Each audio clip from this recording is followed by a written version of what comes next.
बिस्मिल्लाहिर्रहमानिर्रहीम।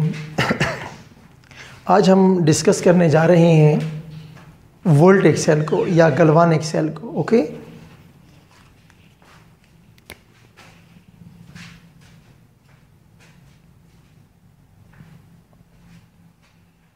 गलवानिक और voltage cell.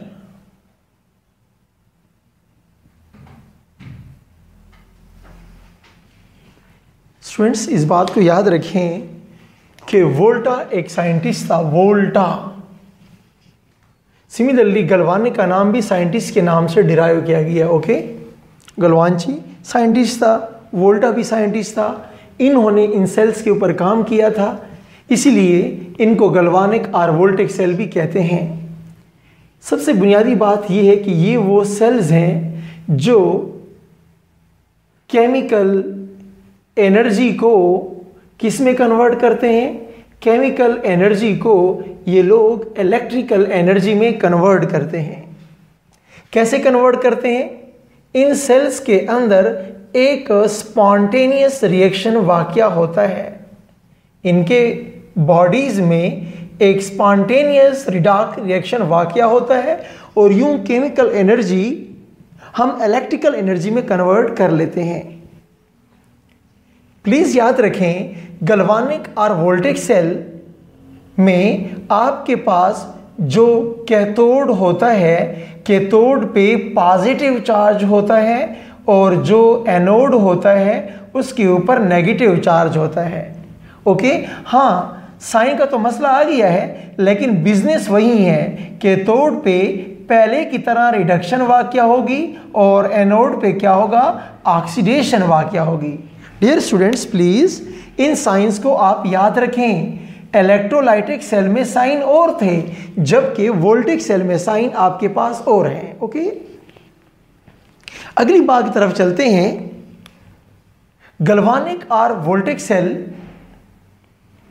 की बेसिकली टू इंपॉर्टेंट टाइप्स होती हैं। टू इंपॉर्टेंट टाइप्स हैं। एक को हम बोलते हैं primary cell, primary voltage cell, primary voltage cell, and the other one is known as a secondary voltage cell. ये प्राइमरी वोल्टेज सेल जो होता है ये नॉन रिचार्जेबल होता है। ओके, सिंपल एक ही फर्क है, इसको याद रखिए कि ये नॉन रिचार्जेबल होता है और ये वाला क्या होता है, ये आप बार बार डिस्चार्ज और रिचार्ज दोबारा कर सकते हैं। तो ये वाला सेल क्या होगा? ये सेल रिचार्जेबल होता है। आपके कोर्स में इसकी एग्जांपल गिवन है ड्राई सेल। ओके, जिसको आप लोग लेकलांची सेल भी बोलते हैं, लेकलांचिक सेल, लेकलांचिक सेल भी बोलते हैं। जबकि सेकेंडरी सेल की एग्जांपल आपके पास क्या है? लेड स्टोरेज बैटरी है। Okay, lead storage battery.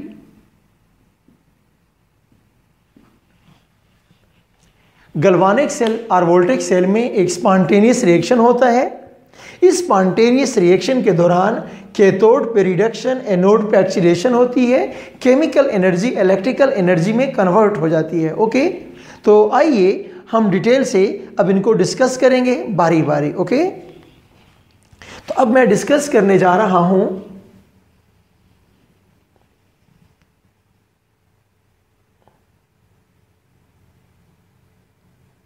Carbon zinc cell, also known as Leclanche cell, also known as dry cell. इसको ड्राई सेल इसलिए कहते हैं कि इसको आप स्ट्रेट फॉरवर्ड रखें, इन्वर्ट कर दें, ठीक है, टेढ़ा पकड़ें, सीधा पकड़ें, इनसे कोई लीकेज वाक़या नहीं होती। ओके, इसलिए हम कार्बन जिंक सेल को ड्राई सेल भी कहते हैं। लेकलांचिक सेल क्यों कहते हैं? लेकलांची ने ये डिस्कवर किया था सबसे पहले, इसको इन्वेंट किया गया था गालिबन 1866 में। एक फ्रेंच साइंटिस्ट था लेकलांचे। तो अब मेरी बात सुनिए, ये वो आम सेल्स हैं जो आप लोगों ने रिमोट कंट्रोल में वॉल क्लॉक के अंदर देखे हुए होते हैं। ये इस टाइप के सेल हुआ करते हैं। इसके अंदर जाएं तो ऊपर का जो आपको पॉइंट नजर आता है ये पूरा एक रॉड हुआ करता है। ये रॉड किसका बना हुआ है? ये कार्बन का बना हुआ रॉड है, ग्रेफाइट का ये रॉड हुआ करता है। डियर स्टूडेंट्स, ईटा के लिहाज से यहां खास बातें याद रखें कि इस ग्रेफाइट रॉड ने क्या करना है, ये एज ए सपोर्ट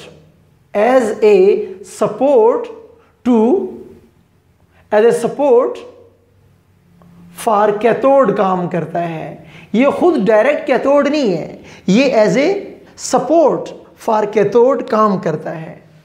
इस रॉड के ऊपर क्या लगा हुआ होता है? इस रॉड के ऊपर हमने पाउडर फॉर्म में ऑक्सीडाइजिंग एजेंट लगाया हुआ होता है। पाउडर फॉर्म में मैंगानीज ऑक्साइड MnO2 आपका ओरिजिनल कैथोड होता है, which is being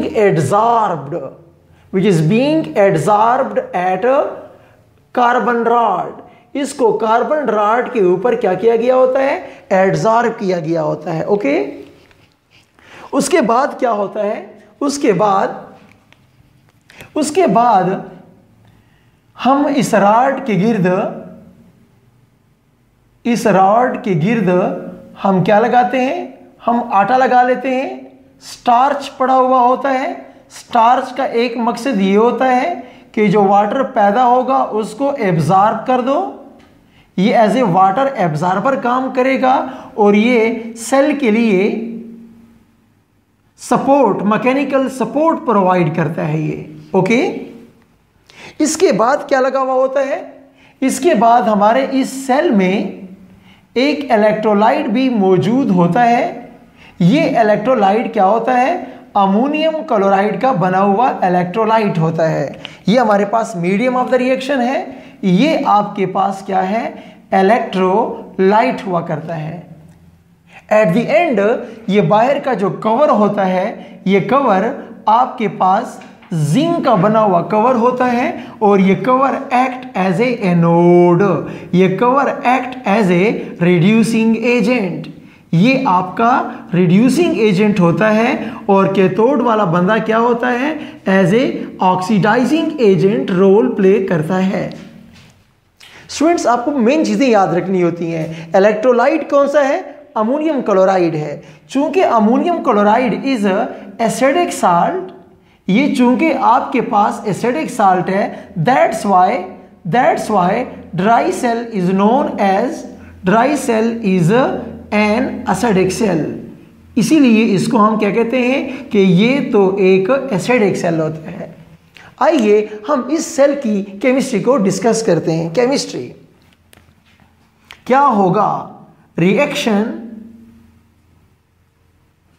at anode. Anode पे स्टूडेंट्स कौन सा बिजनेस होगा? ऑक्सीडेशन वाला काम होगा। कैसे ऑक्सीडेशन? किसकी ऑक्सीडेशन? जिंक इलेक्ट्रॉन लॉस करेगा, जिंक +2 आयन बनेगा। 2 इलेक्ट्रॉन क्या हो गए हैं? लॉस हो गए हैं। किसके ऊपर? एनोड के ऊपर। Anode is acting as a reducing agent, वो तो इलेक्ट्रॉन देने वाला होता है। ओके, अब हम डिस्कस करेंगे रिएक्शन एट कैथोड। कैथोड के ऊपर जनाब कौन सा रिएक्शन होने वाला है? प्लीज सुनिए। कैथोड के अंदर आपके पास जो मैंगानीज ऑक्साइड है ये एक्ट एज ए कैथोड है। तो dear students, 2 manganese oxide plus 2 electron will give you Mn2O3, manganese oxide plus an oxide ion is being released। देखें प्लीज, ये ऑक्सीजन -2 स्टेट में है, मैंगानीज +4 स्टेट में है। ओके, अब क्या हो गया है? अब आपके पास मैंगानीज +3 स्टेट में आ गया है। +4 था, उसने एक इलेक्ट्रॉन गेन किया तो +3 बन गया। चूंकि 2 मैंगानीज थे, एक इलेक्ट्रॉन दोनों ले लिया, मैंगानीज +3 बन गया है। तो स्टूडेंट्स आप देख रहे हैं कि मैंगानीज ऑक्साइड तुम्हारा कैथोड है। मैंगानीज ऑक्साइड के अंदर जाएं तो मैंगानीज +4 +4 ऑक्सीडेशन स्टेट वाला आपका ओरिजिनल कैथोड है। अब क्या होगा, अब ये ऑक्साइड आयन, ये जो आपके पास ऑक्साइड आयन रिलीज हुआ है, ये 2 अमोनियम क्लोराइड इलेक्ट्रोलाइट के पास गिरता है। ये जो आपका यहां पर ऑक्साइड आयन रिलीज हुआ, ये अमोनियम क्लोराइड से रिएक्शन करेगा। स्टूडेंट्स इस बात की तरफ तवज्जो रखें प्लीज। अमोनियम आयन से ये oxide ion as a strong base काम करेगा। अमोनियम आयन से H ले लेता है तो क्या बन जाएगा, वाटर बन जाएगा। इस ऑक्साइड आयन ने अमोनियम आयन से 2H ले लिए हैं तो पीछे क्या बनेगा डियर स्टूडेंट्स, आपके पास 2NH3 बनेगा और 2 क्लोराइड बनेंगे। ओके, अब एट द एंड क्या होता है, एट द एंड ये जिंक आयन और ये क्लोराइड आयंस आपस में रिएक्शन करके जिंक क्लोराइड बनाते हैं। बाज बुक्स ये भी कहती हैं कि जिंक क्लोराइड के साथ ये अमोनिया अगर रिएक्शन कर ले तो आपके पास ये कॉम्प्लेक्स बन जाता है, diammine zinc chloride, diammine zinc chloride complex ही बन जाता है।